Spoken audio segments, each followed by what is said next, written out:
श्रीगणेशाय नमः।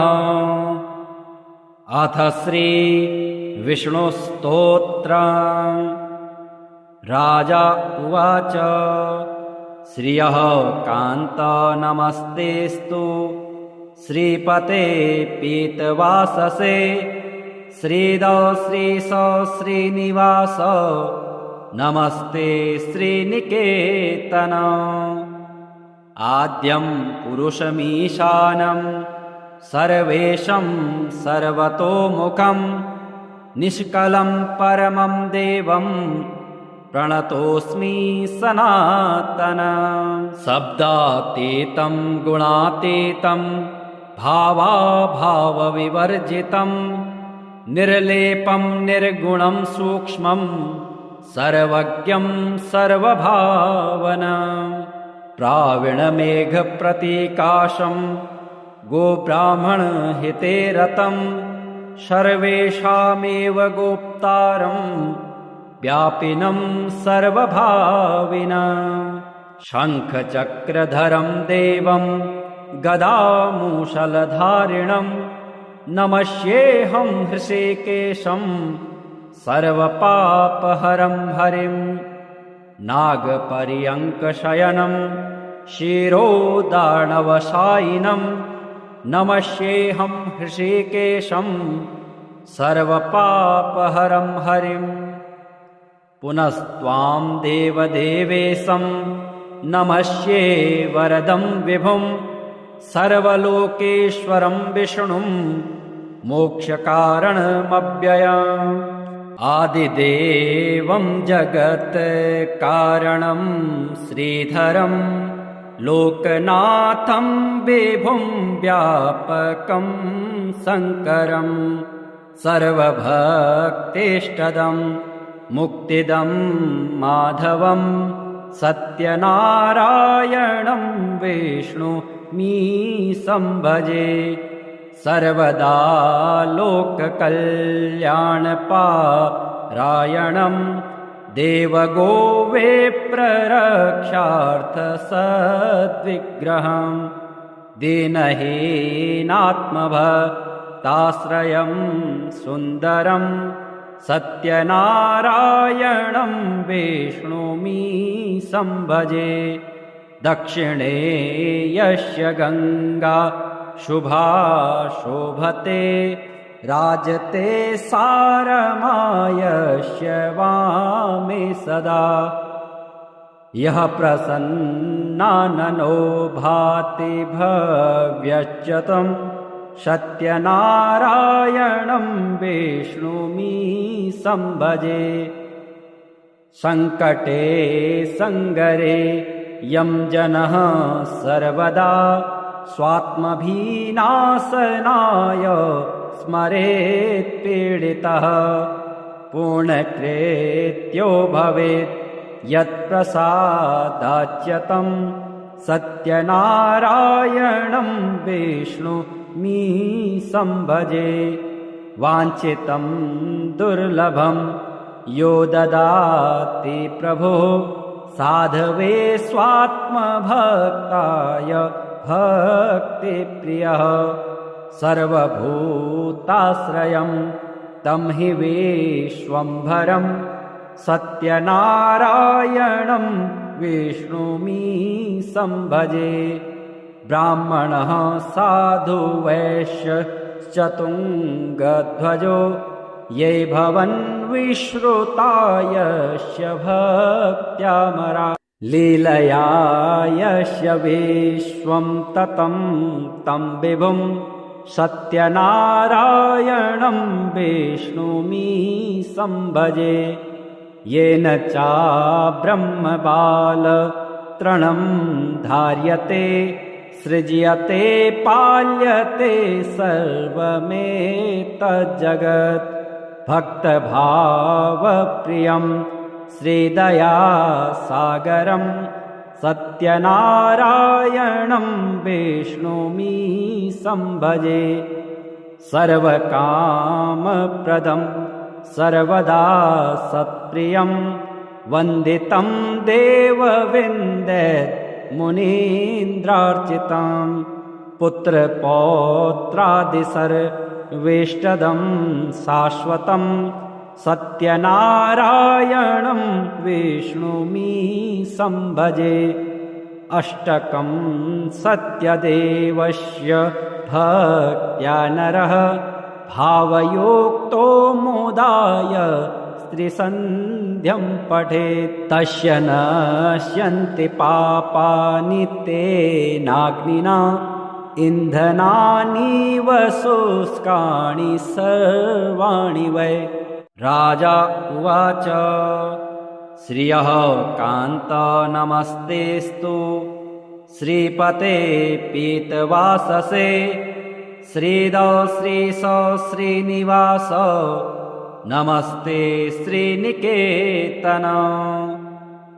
आद्यं पुरुषमीशानं सर्वेशं सर्वतोमुखं निष्कलं परमं देवं प्रणतोऽस्मि सनातनं। शब्दातीतं गुणातीतं भावाभावविवर्जितं निर्लेपं निर्गुणं सूक्ष्मं सर्वज्ञं सर्वभावनं। प्रावीणमेघप्रतीकाशं गोब्राह्मणहिते रतं सर्वेषामेव गोप्तारं व्यापिनं सर्वभाविनं। शङ्खचक्रधरं देवं गदामूषलधारिणं नमस्येऽहं हृषीकेशं सर्वपापहरं हरिं। नागपर्यङ्कशयनं शिरोदार्णवशायिनं नमस्येऽहं हृषीकेशं सर्वपापहरं हरिं। पुनस्त्वां देवदेवेशं नमस्ये वरदं विभुं सर्वलोकेश्वरं विष्णुं मोक्षकारणमव्ययम्। आदिदेवं जगत्कारणं श्रीधरं लोकनाथं विभुं व्यापकं शङ्करं सर्वभक्तेष्टदं मुक्तिदं माधवं सत्यनारायणं विष्णुमीशं भजे। सर्वदा लोककल्याणपरायणं देवगोविप्ररक्षार्थसद्विग्रहं दीनहीनात्मभक्ताश्रयं सुन्दरं सत्यनारायणं विष्णुमीशं भजे। दक्षिणे यस्य गङ्गा शुभा शोभते राजते सारमायस्य वामे सदा। यः प्रसन्नाननो भाति भव्यश्च तं सत्यनारायणं विष्णुमीशं भजे। सङ्कटे सङ्गरे यं जनः सर्वदा स्वात्मभिनाशनाय स्मरेत् पीडितः पूर्णकृत्यो भवेत् यत्प्रसादाच्यतं सत्यनारायणं विष्णुमीशं भजे। वाञ्छितं दुर्लभं यो ददाति प्रभुः साधवे स्वात्मभक्ताय भक्तिप्रियः। सर्वभूताश्रयं तं हि विश्वम्भरं सत्यनारायणं विष्णुमीशं भजे। ब्राह्मणः साधु वैश्यश्चतुङ्गध्वजो ये भवन् विश्रुतायस्य भक्त्यामरा। लीलया यस्य विश्वं ततं तं विभुं सत्यनारायणं विष्णुमीशं भजे। येन चाब्रह्मबालतृणं धार्यते सृज्यते पाल्यते सर्वमेतज्जगत् भक्तभावप्रियं श्रीदयासागरं सत्यनारायणं विष्णुमीशं भजे सर्वकामप्रदं सर्वदा सत्प्रियं वन्दितं देवविन्दत् मुनीन्द्रार्चितं पुत्रपौत्रादिसर्वेष्टदं शाश्वतं सत्यनारायणं विष्णुमीशं भजे अष्टकं सत्यदेवस्य भक्त्या नरः भावयोक्तो मोदाय त्रिसन्ध्यं पठेत् तस्य नश्यन्ति पापानि तेनाग्निना इन्धनानीव शुष्काणि सर्वाणि वै राजा उवाच श्रियः कान्त नमस्तेस्तु श्रीपते पीतवाससे श्रीद श्रीश श्रीनिवास नमस्ते श्रीनिकेतन आद्यं पुरुषमीशानं सर्वेशं सर्वतोमुखं निष्कलं परमं देवं प्रणतोऽस्मि सनातनं शब्दातीतं गुणातीतं भावाभावविवर्जितं निर्लेपं निर्गुणं सूक्ष्मं सर्वज्ञं सर्वभावना प्रावीणमेघप्रतीकाशं गोब्राह्मणहिते रतं सर्वेषामेव गोप्तारं व्यापिनं सर्वभाविना शङ्खचक्रधरं देवं गदामूषलधारिणं नमस्येऽहं हृषीकेशं सर्वपापहरं हरिं नागपर्यङ्कशयनं शिरोदार्णवशायिनं नमस्येऽहं हृषीकेशं सर्वपापहरं हरिं पुनस्त्वां देवदेवेशं नमस्ये वरदं विभुं सर्वलोकेश्वरं विष्णुं मोक्षकारणमव्ययम् आदिदेवं जगत्कारणं श्रीधरं लोकनाथं विभुं व्यापकं शङ्करं सर्वभक्तेष्टदं मुक्तिदं माधवं सत्यनारायणं विष्णुमीशं भजे सर्वदा लोककल्याणपारायणं देवगोविप्ररक्षार्थसद्विग्रहं दीनहीनात्मभक्ताश्रयं सुन्दरं सत्यनारायणं विष्णुमीशं भजे दक्षिणे यस्य गङ्गा शुभा शोभते राजते सारमायस्य वामे सदा यः प्रसन्नाननो भाति भव्यश्च तं सत्यनारायणं विष्णुमीशं भजे सङ्कटे सङ्गरे यं जनः सर्वदा स्वात्मभिनाशनाय स्मरेत् पीडितः पूर्णकृत्यो भवेत् यत्प्रसादाच्यतं सत्यनारायणं विष्णुमीशं भजे वाञ्छितं दुर्लभं यो ददाति प्रभुः साधवे स्वात्मभक्ताय भक्तिप्रियः सर्वभूताश्रयं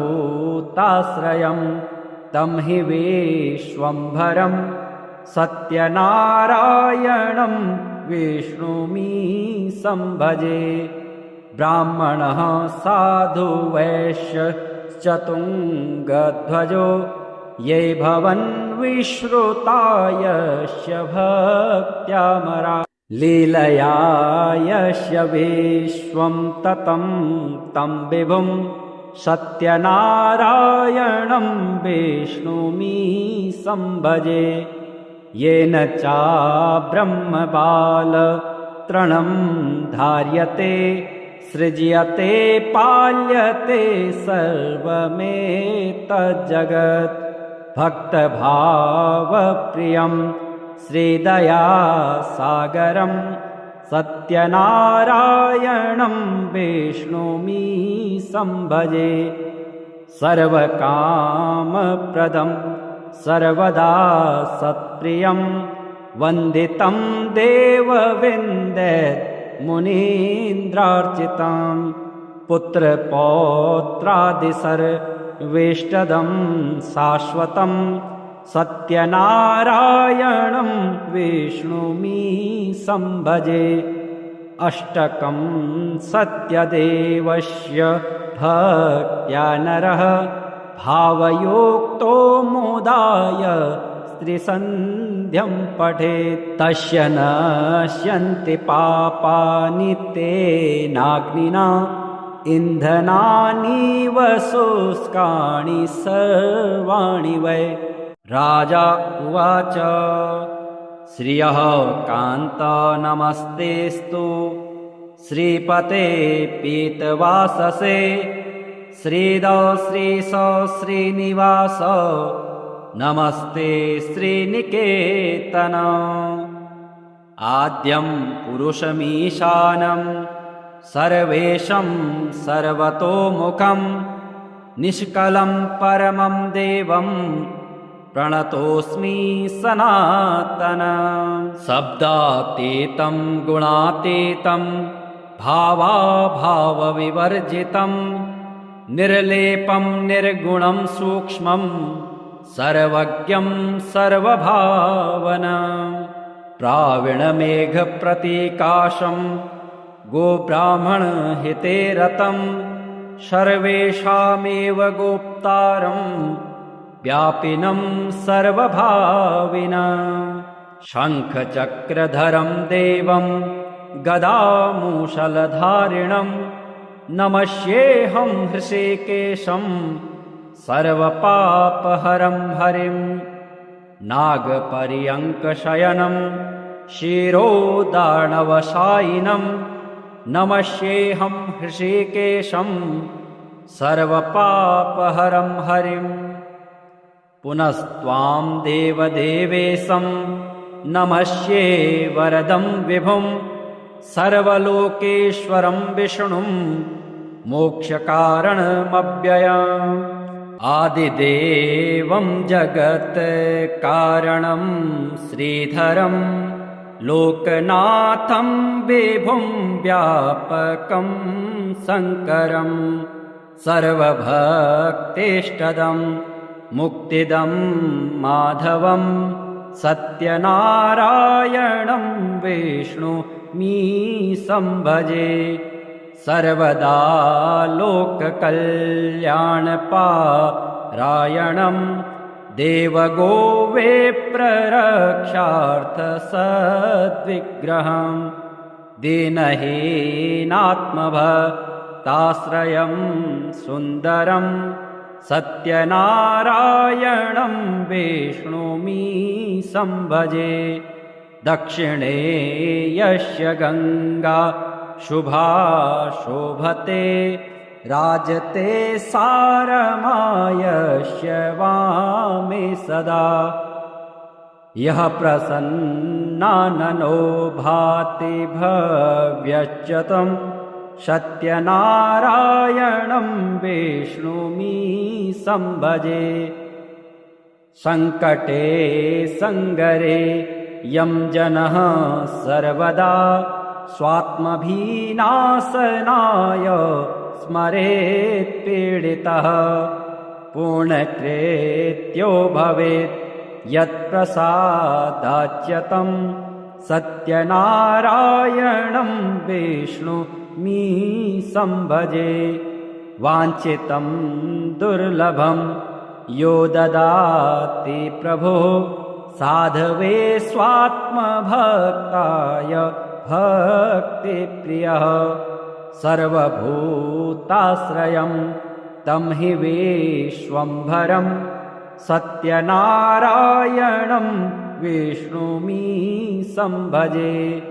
ब्राह्मणः साधु वैश्यश्चतुङ्गध्वजो ये भवन् विश्रुता यस्य भक्त्यामरा। लीलया यस्य विश्वं ततं तं विभुं सत्यनारायणं विष्णुमी संभजे। येन चाब्रह्मबालतृणं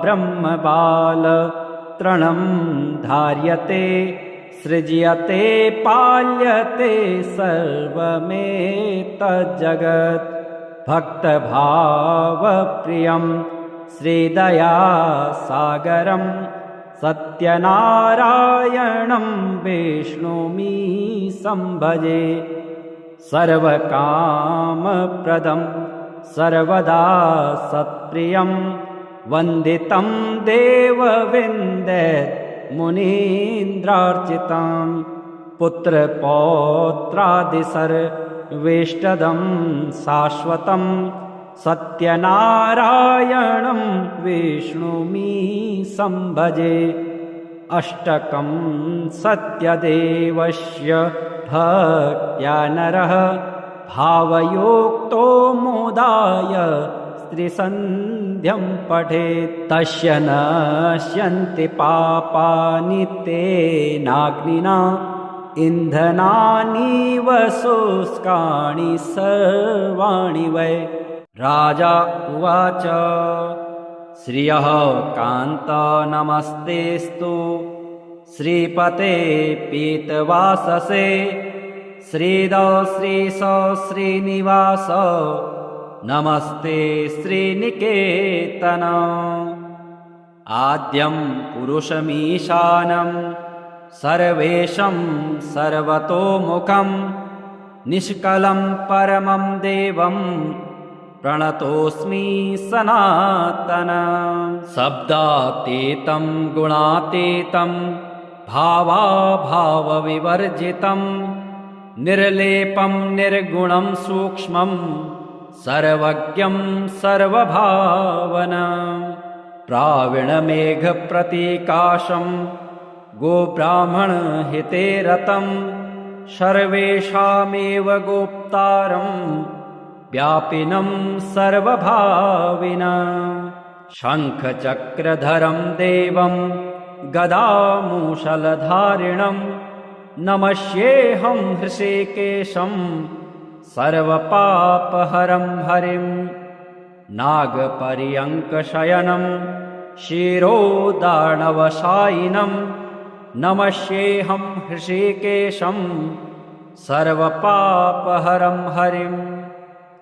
पुनस्त्वां देवदेवेशं नमस्ये वरदं विभुं सर्वलोकेश्वरं विष्णुं मोक्षकारणमव्ययम्।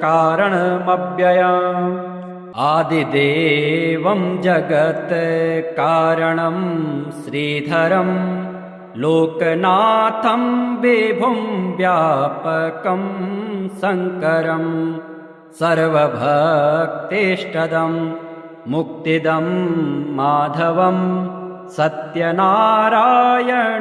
विष्णुमी संभजे। सर्वदा लोककल्याणपारायणं देवगोविप्ररक्षार्थसद्विग्रहं दीनहीनात्मभक्ताश्रयं सुन्दरं सत्यनारायणं विष्णुमी संभजे। दक्षिणे यस्य गङ्गा शुभा शोभते राजते सारमायस्य वामे सदा। यः प्रसन्नाननो भाति भव्यच्च तं सत्यनारायणं विष्णुमी संभजे। सङ्कटे सङ्गरे यं जनः सर्वदा स्वात्मभिनाशनाय स्मरेत् पीडितः। पूर्णकृत्यो भवेत् यत्प्रसादाच्यतं सत्यनारायणं विष्णुमी संभजे। वाञ्छितं दुर्लभं यो ददाति प्रभो साधवे स्वात्मभक्ताय भक्तिप्रियः। सर्वभूताश्रयं तं हि विश्वम्भरं सत्यनारायणं विष्णुमी संभजे। ब्राह्मणः साधु वैश्यश्चतुङ्गध्वजो ये भवन् विश्रुता यस्य भक्त्यामरा। लीलया यस्य विश्वं ततं तं विभुं सत्यनारायणं विष्णुमी संभजे। येन चाब्रह्मबालतृणं धार्यते सृज्यते पाल्यते सर्वमेतज्जगत्। भक्तभावप्रियं श्रीदयासागरं सत्यनारायणं विष्णुमी संभजे। सर्वकामप्रदं सर्वदा सत्प्रियं वन्दितं देवविन्दत् मुनीन्द्रार्चितं। पुत्रपौत्रादिसर्वेष्टदं शाश्वतं सत्यनारायणं विष्णुमी संभजे। अष्टकं सत्यदेवस्य भक्त्या नरः भावयोक्तो मोदाय स्त्रीसन्ध्यं पठेत्। तस्य नश्यन्ति पापानि तेनाग्निना इन्धनानीव शुष्काणि सर्वाणि वै। राजा उवाच श्रियः कान्त नमस्तेस्तु श्रीपते पीतवाससे। श्रीद श्रीश श्रीनिवास नमस्ते श्रीनिकेतन।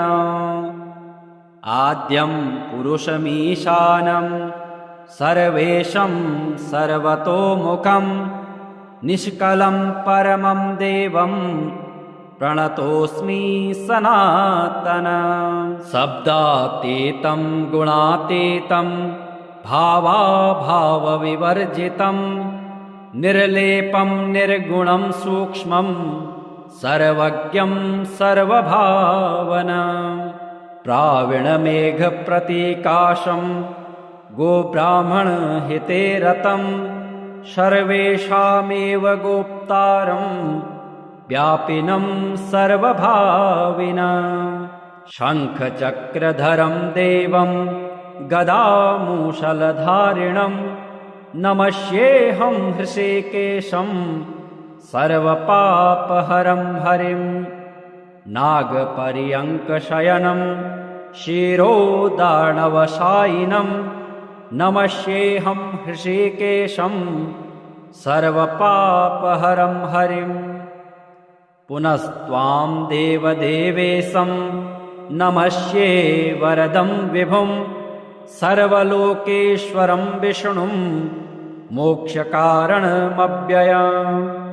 आदिदेवं जगत्कारणं श्रीधरं लोकनाथं विभुं व्यापकं शङ्करं सर्वभक्तेष्टदं मुक्तिदं माधवं सत्यनारायणं विष्णुमी संभजे।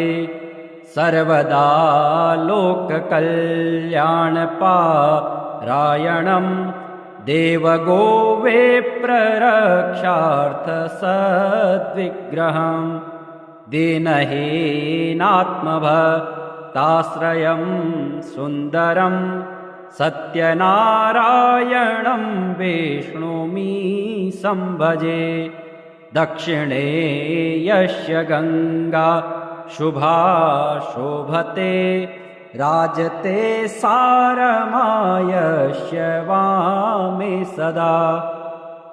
यः प्रसन्नाननो भाति भव्यश्च तं, सत्यनारायणं विष्णुमी संभजे। संकटे संगरे यं जनः सर्वदा, स्वात्मभिनाशनाय स्मरेत् पीडितः। पूर्णकृत्यो भवेत् यत्प्रसादाच्यतं, सत्यनारायणं विष्णुमी संभजे। वाञ्छितं दुर्लभं यो ददाति प्रभुः, साधवे स्वात्मभक्ताय भक्तिप्रियः। सर्वभूताश्रयं तं हि विश्वम्भरं, सत्यनारायणं विष्णुमी संभजे। ब्राह्मणः साधु वैश्यश्चतुङ्गध्वजो, ये भवन् विश्रुता यस्य भक्त्यामरा। लीलया यस्य विश्वं ततं तं विभुं, सत्यनारायणं विष्णुमी संभजे। येन चाब्रह्मबालतृणं धार्यते, सृज्यते पाल्यते सर्वमेतज्जगत्। भक्तभावप्रियं श्रीदयासागरं, सत्यनारायणं विष्णुमी संभजे। सर्वकामप्रदं सर्वदा सत्प्रियं, वन्दितं देवविन्दत् मुनीन्द्रार्चितं। पुत्रपौत्रादिसर्वेष्टदं शाश्वतं, सत्यनारायणं विष्णुमी संभजे।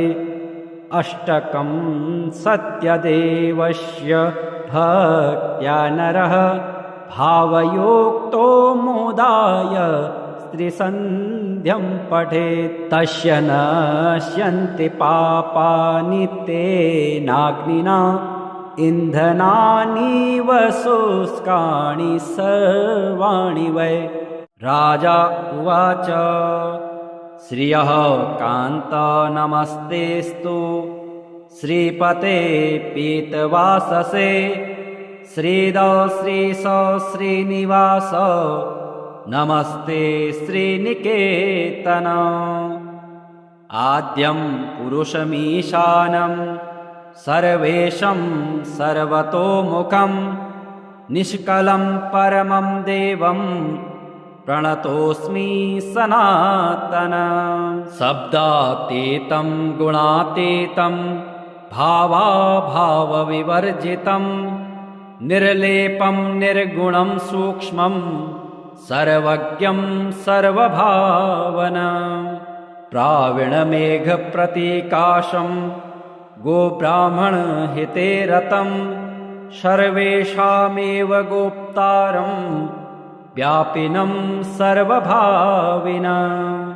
शङ्खचक्रधरं देवं, गदामूषलधारिणं। नमस्येऽहं हृषीकेशं, सर्वपापहरं हरिं। नागपर्यङ्कशयनं, शिरोदार्णवशायिनं। नमस्येऽहं हृषीकेशं, सर्वपापहरं हरिं। पुनस्त्वां देवदेवेशं, नमस्ये वरदं विभुं। सर्वलोकेश्वरं विष्णुं, मोक्षकारणमव्ययम्। आदिदेवं जगत्कारणं श्रीधरं, लोकनाथं विभुं व्यापकं शङ्करं। सर्वभक्तिष्टदं मुक्तिदं माधवं सत्यनारायणं विष्णुमीशं भजे सर्वदा लोककल्याणपारायणं देवगोविप्ररक्षार्थसद्विग्रहं दीनहीनात्मभक्ताश्रयं सुन्दरं सत्यनारायणं विष्णुमीशं भजे दक्षिणे यस्य गङ्गा शुभा शोभते राजते सारमायस्य वामे सदा यः प्रसन्नाननो भाति भव्यश्च तं सत्यनारायणं विष्णुमीशं भजे सङ्कटे सङ्गरे यं जनः सर्वदा स्वात्मभिनाशनाय स्मरेत् पीडितः पूर्णकृत्यो भवेत् यत्प्रसादाच्यतं सत्यनारायणं विष्णुमीशं भजे वाञ्छितं दुर्लभं यो ददाति प्रभो साधवे स्वात्मभक्ताय भक्तिप्रियः सर्वभूताश्रयं तं हि विश्वम्भरं सत्यनारायणं विष्णुमीशं भजे ब्राह्मणः साधु वैश्यश्चतुङ्गध्वजो ये भवन् विश्रुता यस्य भक्त्यामरा लीलया यस्य विश्वं ततं तं विभुं सत्यनारायणं विष्णुमीशं भजे येन चाब्रह्मबालतृणं धार्यते सृज्यते पाल्यते सर्वमेतज्जगत् भक्तभावप्रियं श्रीदयासागरं